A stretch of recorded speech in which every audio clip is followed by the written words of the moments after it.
Hello दोस्तों, नमस्कार। SMKC channel में मैं आप सभी लोगों का दिल से बहुत बहुत स्वागत करता हूं। दोस्तों, वीडियो को स्टार्ट करने से पहले ज़रूर कहना चाहूँगा, आज के दिन भी बहुत सारे वीडियोस यहां पे अपलोड हो चुके हैं। ये इसीलिए बताना पड़ रहा है क्योंकि ऑब्वियसली यहाँ पे यूट्यूब का वापस कुछ टेक्निकल्स इशू होना शुरू हो चुके हैं। ऑलरेडी मैंने आप लोगों के लिए ये सारे वीडियोस मतलब अपलोड करके रखे हुए, बट कोई भी वीडियो फर्स्ट आ रहा है, बाद में कोई भी वीडियो आ रहा है, तो ज़रूर आप अगर आप चाहो तो बार बार इस चैनल को चेक करते रहना, वरना कोई भी वीडियो आपसे यहाँ पे मिस हो सकता है। अभी तक जितने भी वीडियोस थे, लिंक नीचे डिस्क्रिप्शन बॉक्स में आप लोगों को मिल जाएगी। बहुत सारे लोगों को इस वीडियो के बारे में पता नहीं है कि 36 रुपये का एक ऐसा बैंक जिसने ज़बरदस्त परफॉर्मेंस दिया है। सो इससे रिलेटेड भी वीडियो यहाँ पे आप लोगों को नीचे डिस्क्रिप्शन बॉक्स में मिल जाएगा। फर्स्ट टाइम विजिट किया, चैनल को सब्सक्राइब करना, फ्री स्टॉक मार्केट क्लासेस को भी फॉलो कर सकते हो। लिंक ऊपर आई बटन पे या नीचे डिस्क्रिप्शन बॉक्स में मिल जाएगी। सो चलिए दोस्तों, इस वीडियो को स्टार्ट कर लेते हैं।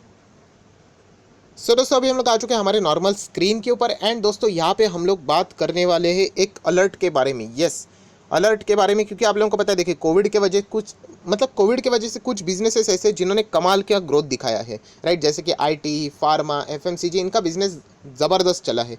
बट कोविड के चलते कुछ कंपनीज का बिजनेस बहुत ही खराब, मतलब इतना ज़बरदस्त इम्पैक्ट इनके ऊपर हो चुका है। एंड ये इम्पैक्ट लॉन्ग लास्टिंग, मतलब हम लॉन्ग टर्म की अगर हम लोग बात करें, बहुत ही ज़बरदस्त इसके ऊपर नेगेटिव इम्पैक्ट कुछ सेक्टर के ऊपर रहने वाला है।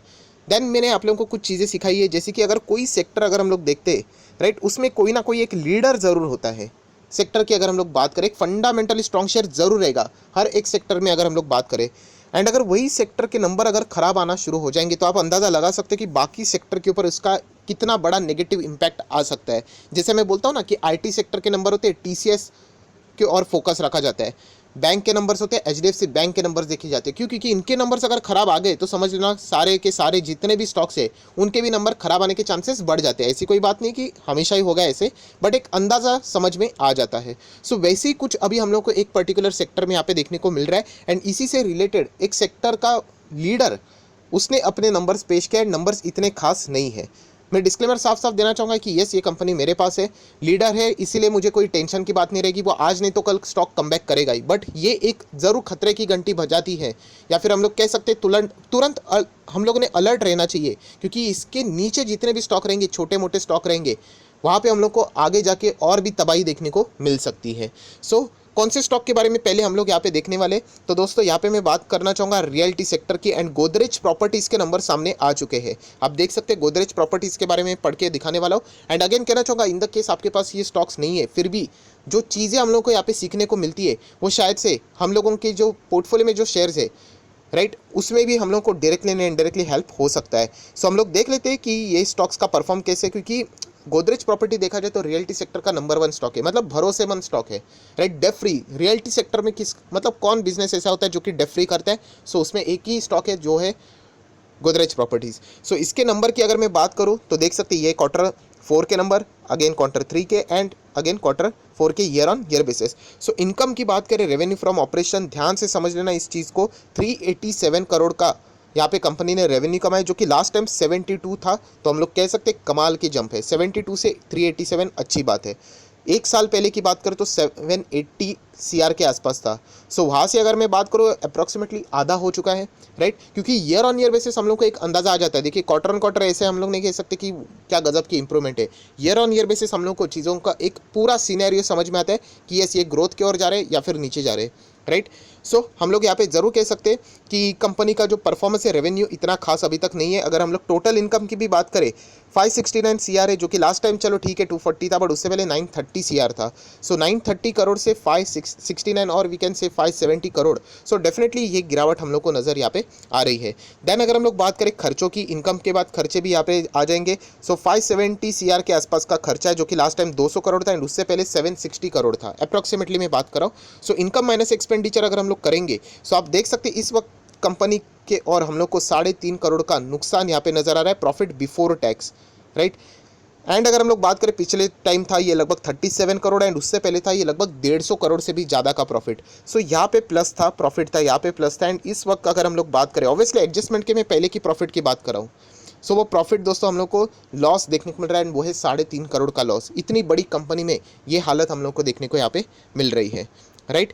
देन उसके बाद यहाँ पे डेफिनेटली 2 एडजस्टमेंट यहाँ पे किए जा चुके हैं, जिसके चलते हम लोग कह सकते हैं जो फाइनल फिगर हम लोग को यहाँ पे देखने को मिलने वाला है, राइट। सब कुछ एडजस्टमेंट करने के बाद हम लोग जो कहते हैं ना प्रॉफिट फॉर द पीरियड, और यू कैन से NPAT, सो अगर हम लोग यहाँ पे उसकी बात करें तो मैं चलो आपको दिखा देना चाहूँगा। ये देखिए, ये है कंपनी का फाइनल फिगर 66 सीआर का लॉस है, जो कि लास्ट टाइम लगभग 8.25 करोड़ के प्रॉफिट था, एंड उससे पहले तो 92 करोड़ का प्रॉफिट।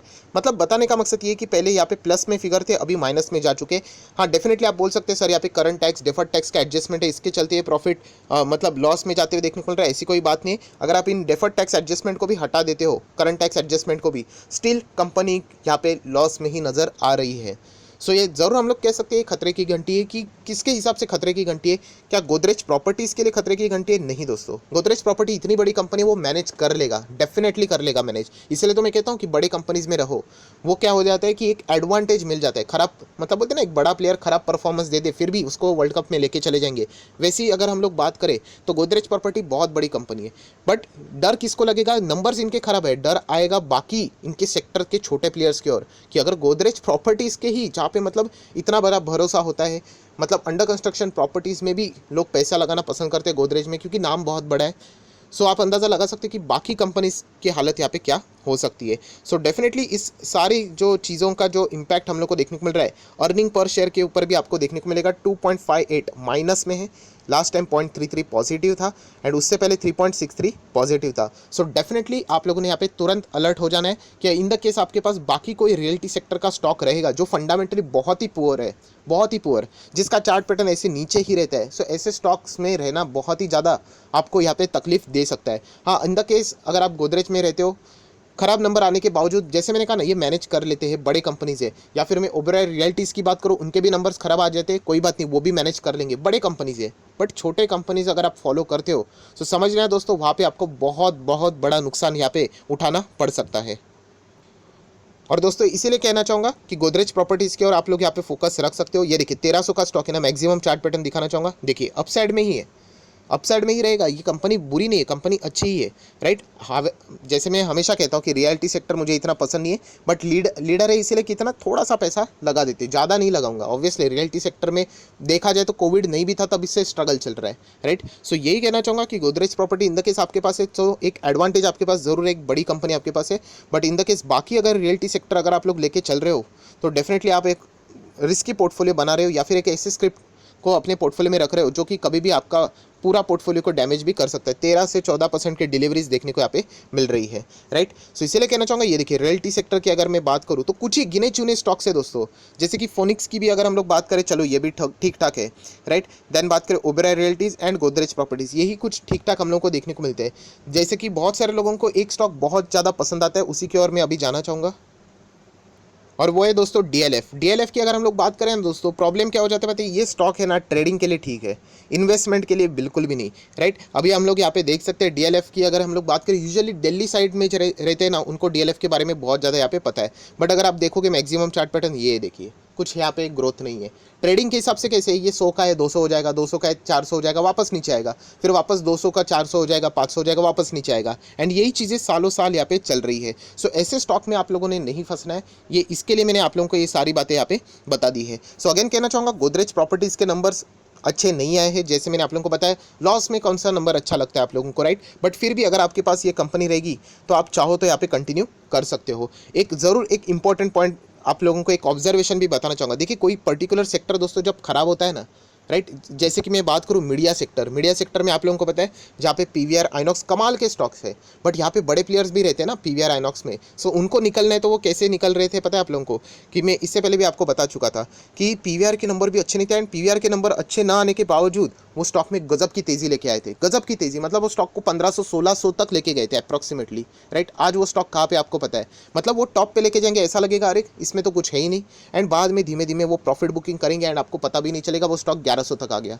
सेम आइनॉक्स में भी हो गया। सो ये बात आप लोगों को पता होनी चाहिए कि प्रॉपर्टीज़ वाले जो स्टॉक्स है वो स्ट्रगल कर रहे हैं, एंड जब इतना बड़ा प्लेयर अगर ऐसे नंबर दिखाएगा तो अच्छा नहीं लगता है, राइट। सो बाकी जो स्टॉक्स है ना दोस्तों, कभी कभी वहाँ पे क्या आएगी, बड़ी तेज़ी आएगी, एंड ऐसा लगेगा अरे यहाँ पे तो सर बता रहे थे कि खराब परफॉर्मेंस है, बट तेज़ी देखने को मिल रहा है। जैसे आप इंटर करोगे धीमे धीमे करके वो एग्जिट करना शुरू करेंगे। एग्जिट करने के लिए बकरा तो चाहिए, तो ये पॉइंट आपके दिमाग में क्लियर होना चाहिए। जो स्ट्रगल वाला सेक्टर है ना दोस्तों, उससे दूर रहने का। एंड इन द केस फिर भी आपको इंटरेस्ट है तो टॉप लीडर को पकड़ने का, दैट्स इट, कहानी खत्म, राइट। सो गोदरेज प्रॉपर्टी अपने ही सेक्टर का लीडर कंपनी है, बट उसकी ही इतनी बड़ी तरीके से बैंड बच चुकी है। सो आप अंदाज़ा लगा सकते हो बाकी रियलिटी सेक्टर के स्टॉक की हालत क्या आगे फ्यूचर में हो सकती है। एंड रियलिटी सेक्टर खराब क्यों, आप लोगों को पता ही है। खराब मतलब पहले ही हम लोगों को डाउन देखने को मिल रहा था, एंड अभी कोविड के चलते, जैसे मैं बार बार आपको प्रैक्टिकल एग्जांपल भी बताता हूँ, मेरे फैमिली मेम्बर्स में ऐसा हुआ था कि कपल है, आप सभी लोगों को पता है यहाँ पे, एंड एक की जॉब यहाँ पे चली गई, राइट। तो ऑब्वियसली ना वो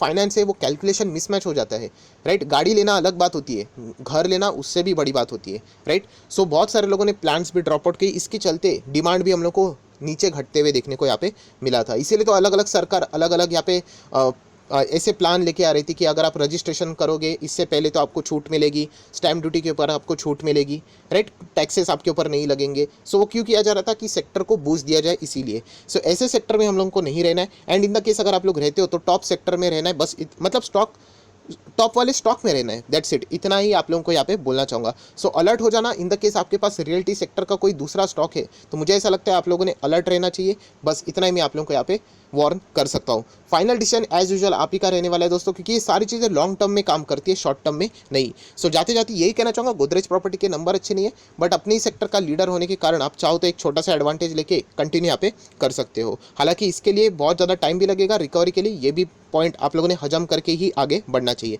सो आई आशा करता हूँ दोस्तों आपको ये वीडियो अच्छा लगा होगा, तो ज़रूर लाइक एंड शेयर करना। एंड जैसे मैंने शुरुआत में ही बताया, यूट्यूब के बहुत सारे कुछ टेक्निकली इश्यूज़ चल रहे हैं, बहुत सारी वीडियोस कभी भी अपलोड हो सकते हैं, पता नहीं अभी 10 मिनट में भी हो सकता है या फिर 12 से 1 बजे के बीच में भी कभी हो सकता है, इससे पहले भी ऐसा हुआ था। सो सिर्फ ये डिस्क्लेमर देना चाह रहा था।